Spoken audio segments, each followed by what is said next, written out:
In my lifetime, and especially in the last year, many unexplainable things have happened to me, but none so crazy as to what occurred last night. I have a toddler. She's nearly 2 and an incredibly bad sleeper.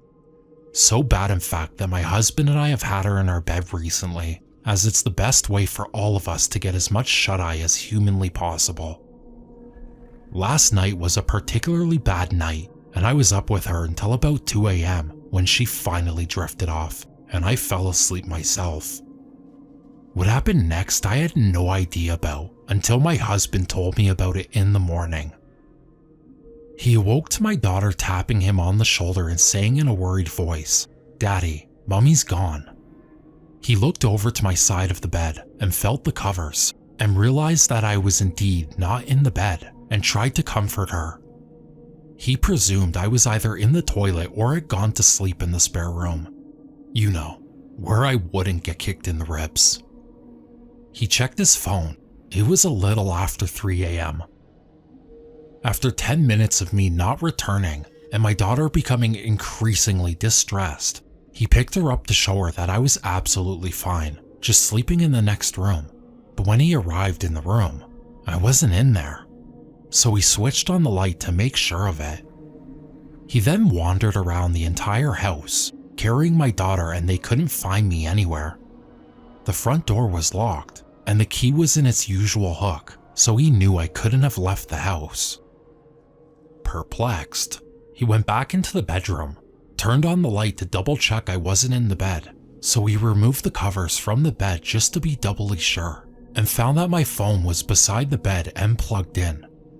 He knew that I never go anywhere without my phone, so at this point, he got really worried and didn't know what to do, but my daughter was drifting off to sleep in his arms, so he turned off the light again while he thought. He was about to call the police when he suddenly heard a sigh and movement next to him, and suddenly I was there rolling over in my sleep as if I had always been there. He told me this story in the morning when I woke up, and nothing has ever made me question reality in this way before.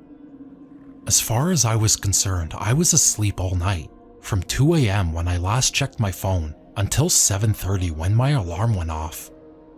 I don't have any history of sleepwalking or even dreaming much during the night. However, the freaky occurrences have definitely been ramping up recently, and I wonder if this could all be connected.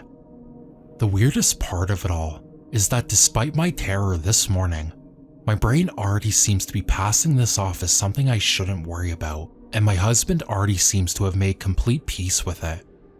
I'm definitely looking forward to your thoughts and what you have to say.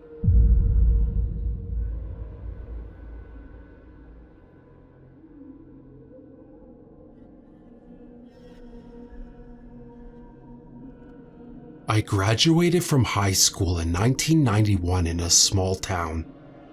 Including me, there were 124 individuals in my graduating class. I don't know how many readers here came from a similar situation, but you get to know everyone, at least casually, when you're in a class that size. Last year, the usual collection of classmates were organizing our 25-year reunion. I attended our 20th, but I wasn't able to go to the 25th. So instead I lived through the posts my classmates made on Facebook. Virtually everyone in our class is on Facebook. Among the Facebook posts were some video clips from our all-night graduation party that about half of us went to after the graduation ceremony back in 1991. The video clips showed individual interviews with everyone, random nonsense from games people were playing at the party, etc. The interviews were pretty standard stuff. What are your plans for the future? Do you have any wisdom to impart to our underclassmen? That kind of thing. I watched all of the clips. They brought back a lot of memories, clear as day. Then one caught me cold. Some dude I 100% did not recognize, and he was apparently named Adam. I didn't know his name. I didn't recognize his face. In the interview clip, he stated he had been living in our town since 8th grade. I went to school in that town in 5th and 6th grade, moved away, and returned for 9 through 12, and graduated there. But he wasn't in any of my yearbooks. I watched his clip 3 or 4 times, trying to figure out who he was. Completely foreign to me. I was there, at that all-night party, and it only had 50 or 60 members of my graduating class, and I didn't remember him being there at all, much less recognize him as someone with whom I went to school for years with. Then a clip came up in which they interviewed me. I remembered that interview clearly, because while most of the questions were pretty much the same canned ones they were asking everyone, the guy threw me a bit of a curveball with one of them and caught me a little off guard. While watching the clip of my interview, the mystery classmate, Adam, was visible in the background. Needless to say, this kind of freaked me out. How do I not remember an entire person from so small a graduating class? I searched for him on Facebook and found him. About half of my old classmates are connected with him there.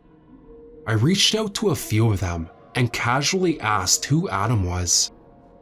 Every one of them thought I was joking. Apparently I was close friends with the guy. I completely don't remember. This has been bothering me for over a year, but I put it past me until last week. Another good friend of mine from back then was going through and scanning some old photographs from a party she had hosted at her grandmother's lake cabin, which was very remote and impossible to find without help. In the last month of our senior year, she emailed me a few photos from that day because I had been at the party. This Adam guy was in the photos she sent me in one capacity or another. She asked me, who the hell is this guy? I don't remember him being there. I very clearly remember that party. It had just been our relatively small circle of close friends at the time. I can name all 9 of us that were there that day. I have no explanation for who this Adam guy is, or how neither of us remember him there. I double-checked the other day. He still doesn't show up in any of my high school yearbooks. When that friend of mine, who hosted the party, reached out to the others that were there, about half of them responded, "That's Adam, duh," and the other half of us had no clue who he was or remembered him being there. Did half of my class go to school in a parallel universe or something?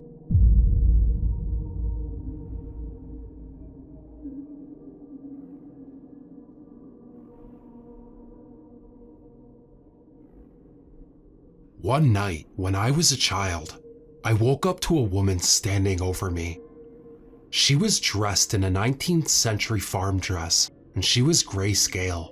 No color touched her skin or clothing. She had black holes where her eyes should be.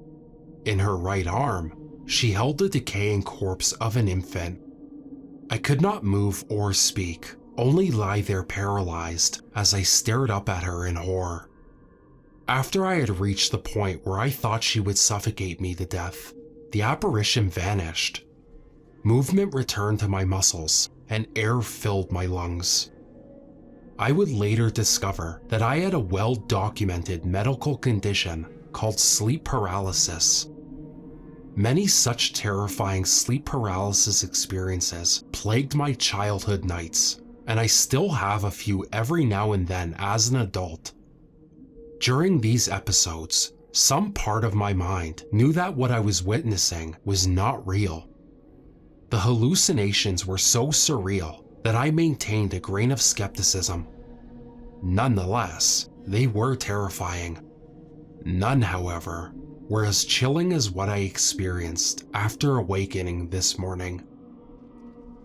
My parents and 2 younger sisters live in a house about 11 blocks north of me.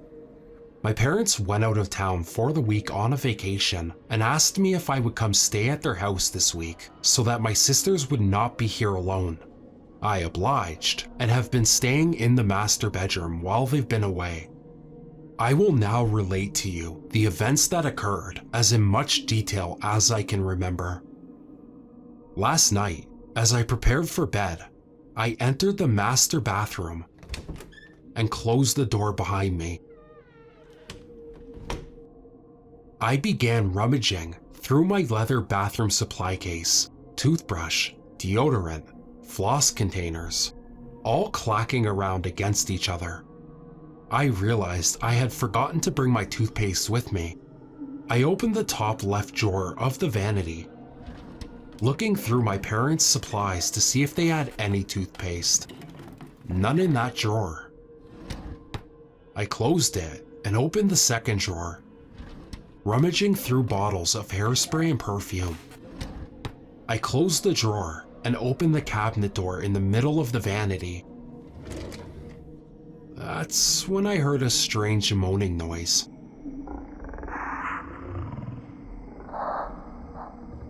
It almost sounded like a cat giving a long, low warning growl, though my parents do not have a pet cat. It came from outside of the door. It was quiet, but I could have sworn I heard it. I paused for a few moments and heard nothing more, so I continued searching through my parents' bathroom supplies. I closed the left cabinet door and opened the right cabinet door. Hairdryer, makeup bag, Q-tips. Then I heard the moaning noise again, slightly louder this time.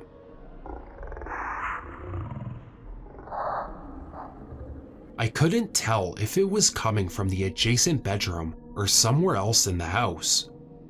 It could be anything, I told myself, and continued on with my search. Eventually, I found some toothpaste and finished my bathroom routine. I settled into bed and went to sleep. In the morning, I woke up, got ready for the day, and drove my two younger sisters to their high school. Upon returning to my parents' house, I felt tired and decided I could go for an extra hour's nap before I had to go to work. Settling into the bed in the master bedroom, I soon drifted off. I was awoken about half an hour later by a sound coming from behind the door of the master bathroom. At first, I thought nothing of it. It could be any of the sounds that played through the house, as there were people getting ready in the morning. As I lay there in bed, the gears began to turn in my head. I had already taken both of my sisters to school and my parents were away. I was the only person in the house. As I paid more attention to the noise, I realized that it was the sound of someone in the master bathroom. Someone was going through the drawers and cabinets, rifling noisily through all of the objects. I froze in fear as I lay there on the bed. There was an intruder in the house. Do I get up and catch them in the act? Do I run out of the room and escape? Do I keep still in bed and hope they think I'm asleep? I decided I needed to get up and get out of the room. I tried to sit up in bed, but I couldn't. I was completely paralyzed.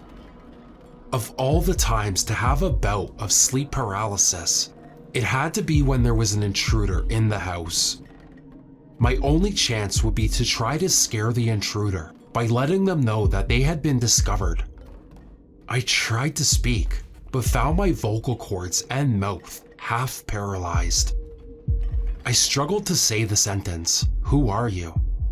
All that I could manage was a low, wavery "Who," which came out sounding like a cartoon ghost. I tried to focus and made another attempt. "Who?" The dread built within me as I realized there was nothing I could do. I would not even be able to cry out for help. One more attempt. "Who are you?" The paralysis vanished and the noise of rustling in the bathroom ceased. I shot up in bed and knew exactly who was behind the door.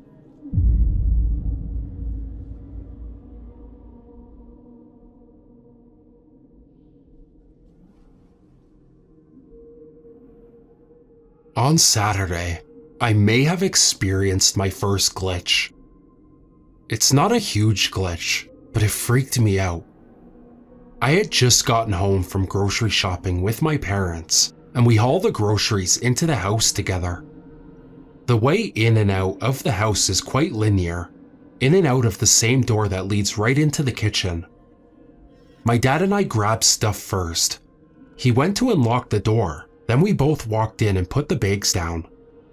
The moment I put the bags on the kitchen table, it felt like something was off. I had a gut feeling that I shouldn't walk back outside to get more bags, but decided that would be rude, and went anyway. When I got there, I saw my dad standing by the truck, but he wasn't doing anything. I figured maybe he was waiting for my mom, and she was somehow still getting bags out, although it's an unusually long time. When I got to the truck, my mom was nowhere in sight, which I found very odd. My dad and I took the last bunch of groceries, and before we reached the door, I asked him where she went. He said she must be inside. I opened the door to see she was really inside of the house, putting groceries away. Shocked, I asked how she got into the house. She looked at me as if the realization just hit her that she also didn't see me on her way in, and then asked, "How did you get out there?" Both of us were really spooked by it. We couldn't figure out a logical explanation, as there's no way we could have missed each other. It was like she just disappeared for a little bit. My dad was no help and didn't seem to notice anything. He's always in his own little world. The strange, uncomfortable feeling faded away shortly after we talked about it, and that was that.